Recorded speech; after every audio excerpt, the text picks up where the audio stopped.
சேலத்தில் 2 சிறுவர்களை பெற்ற தாய் உடலில் பல இடங்களில் சூடு வைத்து கொடுமைப்படுத்திய சம்பவம் அதிர்ச்சி ஏற்படுத்தியுள்ளது.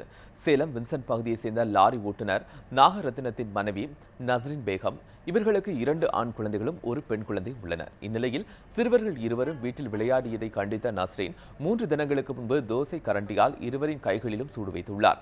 அலறி துடித்த சிறுவர்களின் கைகளில் ஏற்பட்ட காயம் ஏற்பட்ட போதும் முதலுதவியோ மருத்துவ சிகிச்சையோ அளிக்கப்படவில்லை என்று கூறப்படுகிறது. பள்ளிக்கு வராத சிறுவர்களை பார்க்க ஆசிரியர்கள் சென்றபோதுதான் தீக்காயத்தால் அவர்கள் பள்ளிக்கு வராதது தெரியவந்தது.